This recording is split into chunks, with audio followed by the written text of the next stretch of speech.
कल्कि भगवान भगवान विष्णु के ऐसे अवतार जिनके जन्म से पहले ही उनकी पूजा की जा रही है और भगवान विष्णु के ऐसे अवतार जिनके जन्म से पहले ही उनके नाम का पुराण बनाया जा चुका है। मैं बात कर रहा हूँ कल्कि पुराण की और उसमें भगवान कल्कि के बारे में बहुत सारी जानकारियाँ दी गई हैं, लेकिन कुछ ऐसी जानकारियाँ जो सबको समझ में नहीं आती। इसके सिवा अन्य पुराणों में भी भगवान कल्कि के बारे में कई छोटी मोटी जानकारियां दी गई हैं जिनकी कड़ियों को जोड़ना बहुत मुश्किल भरा लगता है। और मैं आज आपके लिए इसीलिए इस वीडियो को लेकर आया हूं ताकि कल्कि भगवान से जुड़े कुछ ऐसे फैक्ट्स आपको बता सकूं जो शायद आपको पता नहीं होंगे। तो इस वीडियो को अंत तक जरूर देखिएगा और इस वीडियो के कमेंट बॉक्स में ओम नमो नारायण जरूर लिखें जो भी भगवान विष्णु के भक्त हों। तो दोस्तों, कल्कि अवतार के जन्म की भविष्यवाणी सतयुग में ही हो गई थी। भगवान विष्णु का अंतिम अवतार कैसा होगा पहले से ही बताया जा रहा था और जैसे जैसे भगवान विष्णु के अलग अलग अवतार आए, अलग अलग पुराण आए, अलग अलग धर्म ग्रंथों में भी कल्कि भगवान के बारे में थोड़ा थोड़ा जिक्र मिलता है। कैसे उनका जीवन होगा, उनके घर में क्या क्या होगा और भविष्य में उनका युद्ध कैसे होगा। लेकिन ये सारी जानकारी कड़ियों में दी गई है और हम उन कड़ियों को सही तरह से जोड़ नहीं पाते। ये कोशिश मैं पहले भी कई बार कर चुका हूँ ताकि तर्क से उन कड़ियों को जोड़कर आपके सामने कुछ ज्ञानवर्धक बातें ला पाऊँ। और आज इस वीडियो में भी मैं वही काम करने वाला हूँ। उन कड़ियों को जोड़कर मैंने कुछ ऐसे नए फैक्ट्स ढूंढे हैं जो शायद आपको पता नहीं होंगे। तो सीधा उन फैक्ट्स से शुरू करते हैं। और सबसे पहले तो साधारण जानकारी जो कल्कि भगवान से जुड़ी हुई है।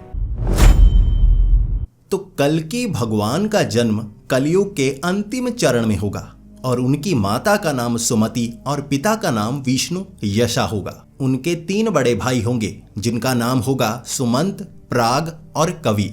उनका जन्म शंभल में होगा जो कि आज के उत्तर प्रदेश में पड़ता है। लेकिन हम सबको ये लगता है कि वही शंभल होगा जहां पर भगवान कल्कि का जन्म होगा, लेकिन ये बात सच नहीं है। एक ऐसे ही शंभल शहर की जानकारी कई ग्रंथों में दी गई है, कई अलग अलग धर्मों में बताई गई है, जो कि हिमालय में पाया जाता है।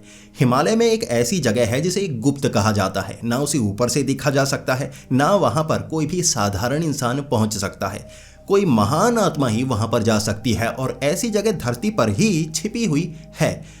वहां पर जो तकनीक है वो बहुत ज़्यादा उन्नत है, यानी कि आम इंसानों से भी ज़्यादा उन्नत तकनीक का वहां इस्तेमाल किया जाता है। उसे शंग्रीला घाटी भी कहा जाता है, उसे the hidden city of Himalaya भी कहा जाता है, उसी को शंभल भी कहा जाता है, शंभाला भी कहा जाता है।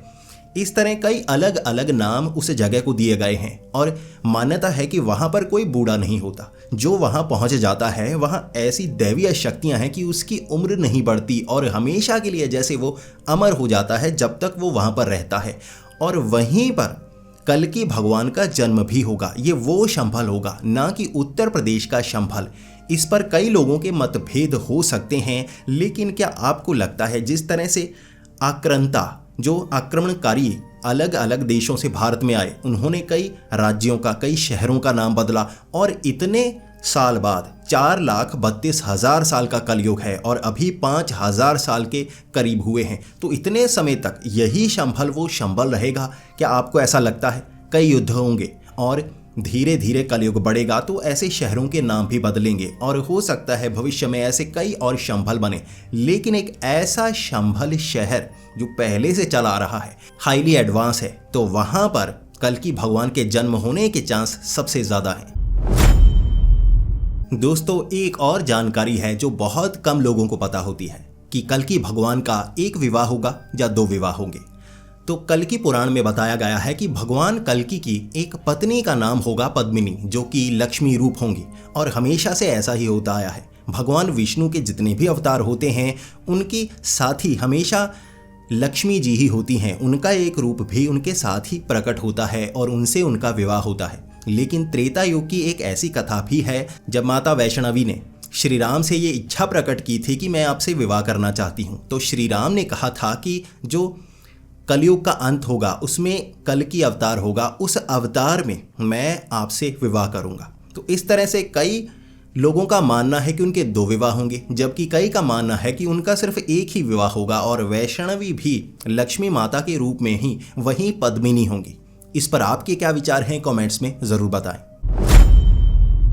अब एक और बात पर सबको बहुत ज़्यादा मतभेद होता है कि कल्कि भगवान की सवारी एक सफ़ेद घोड़ा होगा। हम आज मानते हैं कि हम जहाज़ बना चुके हैं, बाइक्स, गाड़ियां, बहुत कुछ बना चुके हैं और भविष्य में 4,32,000 साल बाद ऐसी एडवांस टेक्नोलॉजी होगी कि घोड़ों का इस्तेमाल कौन करेगा।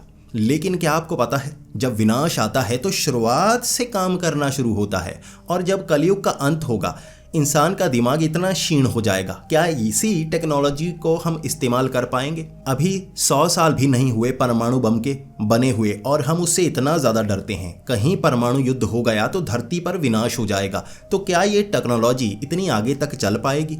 और कलयुग के बारे में तो बताया गया है कि इंसानों का दिमाग इतना भ्रमित हो जाएगा कि एक दूसरे पर कोई यकीन नहीं करेगा। इतने युद्ध होंगे तो वहाँ पर विनाश तो होगा ही। तो क्या हम ऐसी टेक्नोलॉजी पर विश्वास कर पाएंगे? क्या भगवान ऐसी चीज़ का इस्तेमाल करेंगे जो हमें इस तरह से प्रलय की ओर लेकर गई हो? तो भगवान इस्तेमाल करेंगे ऐसी चीज़ का जो कुदरती हो, क्योंकि कुदरत ही भगवान का हिस्सा है। तो एक ऐसा घोड़ा जिसकी सवारी पहले से की जाती रही है। हम सतयुग में, त्रेता युग में, द्वापर युग में देख चुके हैं कैसे घोड़ों का इस्तेमाल किया जाता है, जानवरों का इस्तेमाल किया जाता है। यही कुदरत का हिस्सा है। इनके जीवित रहते हुए ही हम जीवित रह सकते हैं। तो ये एक प्रतीक होगा कि घोड़े पर सवारी भगवान ने की और हमें भी कुदरत के साथ रहना चाहिए और ऐसी प्रलय की टेक्नोलॉजी का इस्तेमाल करना जिससे और ज़्यादा प्रलय आ सकती है, भगवान इसे कभी भी प्रतीक नहीं बनाएंगे। कल्कि भगवान 64 कलाओं से युक्त होंगे। उनके घोड़े का नाम देवदत्त होगा, लेकिन फिर भी उनका जो विरोधी होगा वो कितना शक्तिशाली होगा। तो कल्कि पुराण में और कई पुराणों में ये बताया गया है कि जो कलयुग के अंत में कली पुरुष आएगा, जो उनका विरोधी होगा, वो उनसे बहुत ज़्यादा शक्तिशाली होगा। वो इतना शक्तिशाली होगा कि कल्कि भगवान अकेले उसका मुकाबला नहीं कर पाएंगे। और परशुराम जी जो कि त्रेता युग से धरती लोक पर मौजूद हैं, वो कल्कि भगवान का साथ देंगे। हनुमान जी कल्कि भगवान का साथ देंगे। इस तरह सप्त चिरंजीवी कल्कि भगवान का साथ देंगे, तब जाकर कली पुरुष का अंत हो पाएगा। कली पुरुष का जन्म सतयुग में ही हो गया था। जब समुद्र मंथन से निकले विष की कुछ बूंदें धरती पर पड़ी, तभी से कली पुरुष का जन्म हो गया था। लेकिन वो इस सृष्टि में इस तरह से रहा ताकि किसी को पता ना चल पाए, और कली का ही कली युग है। कलियुग शुरू होते ही कली की शक्ति बढ़ना शुरू हो जाएगी और वो हर एक इंसान के दिमाग से जुड़ा हुआ होगा, हमें भ्रमित करेगा, हमें ऐसी टेक्नोलॉजी देगा जो हमें सच्ची लगने लगेगी। हम इंसानों से घृणा करने लगेंगे, कुदरत से घृणा करने लगेंगे। हमें लगने लगेगा कि यही सत्य है और भगवान की बनाई ये सृष्टि गलत है। हम अपने हाथ से पूरी सृष्टि को चला सकते हैं, हम भगवान हैं। और कलयुग के अंत आते आते कली पुरुष एक रूप भी बना लेगा। वो सतयुग से जीवित है लेकिन एक रूप में नहीं था, क्योंकि ये युग उसके नहीं थे। कलयुग उसका है जिससे कली युग बना है।